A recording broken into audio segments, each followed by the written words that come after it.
WealthX has come out with a list of the wealthiest comedians. And let's show the image. Just to annoy me. We are not on here, Andy. I'm sorry. Here we go. So Larry David is now worth $900 million. Jerry Seinfeld, $800 million. Letterman, $390 million. Cosby, $360. And Adam Sandler, $290 million. Just to put that in a little bit of context, Larry and Jerry both made at least $400 million this year because of the 5th syndication agreement for Seinfeld. These guys are rolling in dough. Wait, listen to this. After the 9-year run that Seinfeld had on NBC, it has netted $3.1 billion in fees for reruns. So that's the stuff you're getting on PIX and TBS and all that.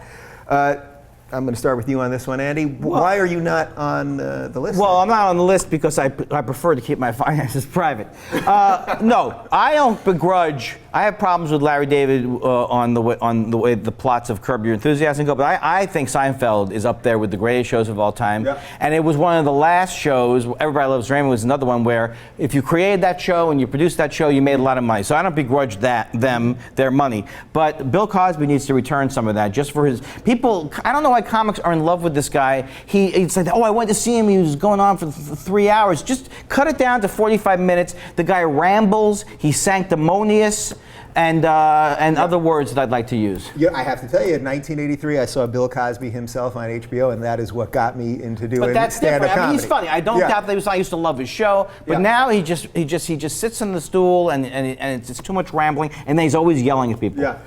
Are these numbers just crazy? Because shouldn't comedians be the every person that are talking about life's problems and the disproportion of power in the world and fighting the power? And how can these guys do that when they're making this kind of... I don't think we should begrudge them their money just because they're supposed to make observations about the everyman. I mean, it's their right to make the money. If I were Julia Louis-Dreyfus or any of the rest of the cast, I would probably consider making a bleach cocktail at this point because I didn't get the deal that they got. But you know that she comes from one of the wealthiest families. And God bless her.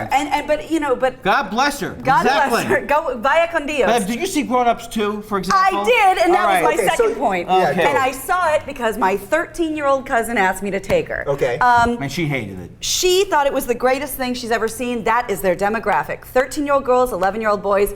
How does that kind of movie make that man that much money? Are those guys going to ever grow up comedically? Comedically, I say, into my camera? Okay, thank you.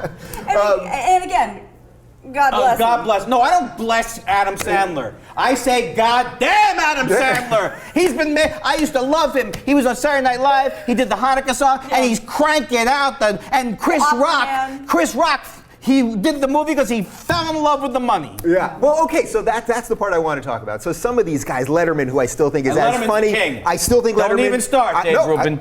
I think Letterman is. Dave Rubin. Listen, I don't have as many appearances. How many appearances do you have? I don't want to say, but I think it's up to 38. I have 38 less than you. So, but yeah, right. So Letterman is still as edgy as he was, and Larry David I still love. So. Is there something, though, with somebody like Sandler, where clearly it's just become about the money? Because all he's doing is churning out these things. He doesn't think so, though. I think he thinks it's good work. Really? I do. Do you really? I do think he's very sensitive about it. How about Howie, I'm sorry, Gina, go on. No, please. I was going to say Howie Mandel also was on the Forbes list of people who don't deserve to be rich. He was. He's rich? He does everything. Little Bobby's World. Oh, it's not because of Bobby's Don't forget Bobby's World. The guy's on America's Got This, Flash Bomb in this area. And he's been terrible. He's been a terrible comedian, serving the comedy community poorly for over 40 years. But you could say that Adam Sandler is the most altruistic, philanthropic man in the world because if you did see Grown Ups 2, which I'm assuming I'm the only one, every forgotten cast member from the 90s in SNL was given a bone in that movie.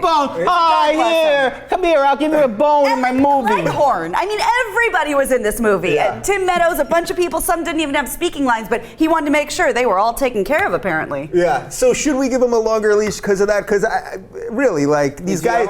Well, what these do you guys, mean, like Sandler specifically? Well, yeah, because somebody like that, where even if he's making crappy movies and he used to be great and doing all that great stuff on SNL, that at this point he is helping out a group of guys that never necessarily really flipped it to the other side. Why can't he be detained in the London airport for 9 hours until he admits that he's making crap. Well, what about, now this is anecdotal because we're not friends, but Steve Martin, I thought, said that when he started making like Cheaper by the Dozen 8 and 14, that he was doing that more to finance his art collection. And hey, you know, he's being honest about it. I love Steve Martin, but that is an awful excuse. And I mean, that's what he said. He was. But does that make you just more being honest likable? about It's just it. so I can buy fancy art. Exactly. I'm buying something of good quality by doing this crap. But I appreciate that he didn't lie about it. Right. I appreciate that he didn't say, but seriously, like Cheaper by the Dozen 42. Check it out. It's a life lesson. But isn't that, it's not, and he knows that. Isn't that the excuse they all make? I mean, I saw De Niro at one of the awards shows. He said, you know, I had to make Little Fockers because I want to make some good movies every now and again. Well, too. I love that Ben Stiller said that he was something wanted to meet Robert De Niro or something like that, and that's why the Fockers thing. Wouldn't a dinner have saved us all a bunch of terrible just movies? A simple lunch One night at communal Jerry's table. Deli, yeah. Yeah, exactly. Well, when you see Midnight Run and you see how great De Niro is, I don't believe that he should be doing. Although he recently made he was in that movie David O. Russell. I thought he was great in that movie. I'm not sure which one you're talking about, but he's done a couple decent things lately. You know, with Jennifer Lawrence. Jennifer Lawrence and Anybody? Silver Linings Right. Playbook. I'm still stuck on Midnight Run. Whatever happened to Charles Grodin? I like that He's guy. the great. him. He's the great. He was supposed to be in The love him. Graduate. You know, he turned Really? it down. Oh. He turned it down. Yeah. But he's an Darling. unbelievably brilliant actor. All right. Well, point is, I'm pretty sure that I can speak for all three of us. We're available for some of these roles if some of that. Yeah. Oh, I would be in Grown Ups 3 in a second. You kidding me? This is what we're shooting right now. Is Grown Ups.